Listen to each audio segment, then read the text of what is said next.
একে একে কিন্তু মমতার দল ছাড়ছেন বিধায়ক এবং এমনকি মন্ত্রী, তাছাড়া সাংসদ পর্যন্ত। এবার যে খবর পাওয়া যাচ্ছে যে তৃণমূল ছাড়লেন মমতা সরকারের সেচ মন্ত্রী মানস ভুঁইয়া। তৃণমূলের প্রাথমিক সদস্য পদে ইস্তফা দিয়ে হোয়াটসঅ্যাপে মেসেজ মমতাকে, কিন্তু রাজনীতি ত্যাগ করছেন না। কংগ্রেসে যোগদান করার প্রবল সম্ভাবনা কি রয়েছে, সে বিষয়ে বিস্তারিত জানবো। টেলিফোন লাইনে যুক্ত হয়ে গেছে প্রতিনিধি সোমনাথ মুখোপাধ্যায়। সোমনাথ, ঠিক কি জানতে পারছো? দেখো, একটা কথা বলি, সদ্য পশ্চিমবঙ্গে কিন্তু বিধানসভা নির্বাচন হয়েছে। সেখানে গত 15 বছর ধরে কিন্তু তৃণমূল কংগ্রেস ক্ষমতায় ছিল। বামেদের সরকার পতন ঘটিয়ে 2011 থেকে কিন্তু তৃণমূল ক্ষমতা ছিল। মুখ্যমন্ত্রী ছিলেন 3বারের মুখ্যমন্ত্রী মমতা বন্দ্যোপাধ্যায়। কিন্তু 2026-এর বিধানসভা নির্বাচনে কিন্তু বিজেপির কাছ থেকে পুরোদস্তুর ভাবে হেরে যায় তৃণমূল।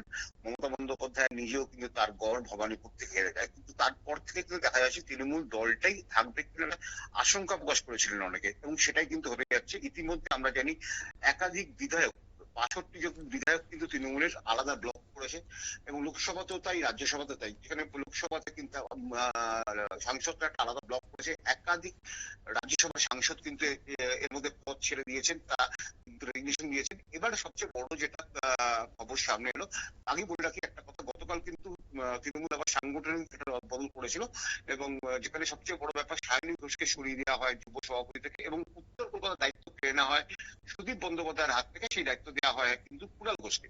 এবং গতকালই কিন্তু একটা খবর রাত্রে আমাদের সামনে এসেছিল।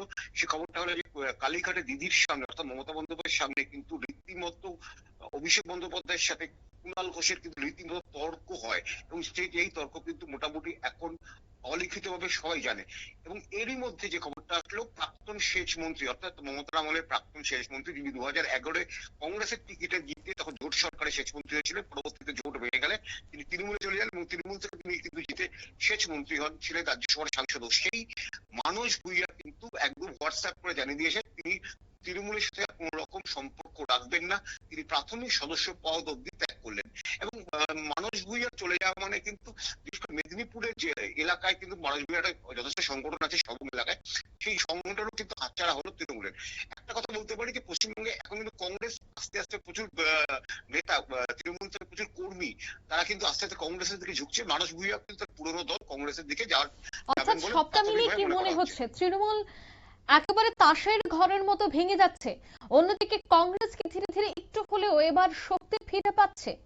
হ্যাঁ, আমি তোমাকে এখনই যেটা বললাম, আমরা দর্শকদের উদ্দেশ্যে আবার বলছি যে কংগ্রেসের তৃণমূল থেকে প্রচুর কর্মী সমর্থক কিন্তু কংগ্রেসের দিকে পা বাড়িয়েছে, এবং বিভিন্ন জেলায় বিভিন্ন ব্লকে কিন্তু দেখা যাচ্ছে প্রতিদিন কোনো না কেউ জয়েন করছে। যদিও কংগ্রেস এখনো পশ্চিমবঙ্গের বিধানসভায় খুব শক্তিশালী দল নয়, কিন্তু আজকের দিনে দাঁড়িয়ে কংগ্রেসের কাছে যে শক্তি দেখা যাচ্ছে, সেই শক্তি কিন্তু তৃণমূলের কাছে নেই। হয়তো হয়তো এমনও হতে পারে যে রাজনৈতিক বিশ্লেষকরা যেটা বলছেন, যেটা আশঙ্কা করছেন, আগামী 7 দিন পরে তৃণমূল নামে কোনো দলই না থাকতে পারে। একদম এই জায়গায় কিন্তু পৌঁছে গেছে মমতার দল। একদমই, ধন্যবাদ।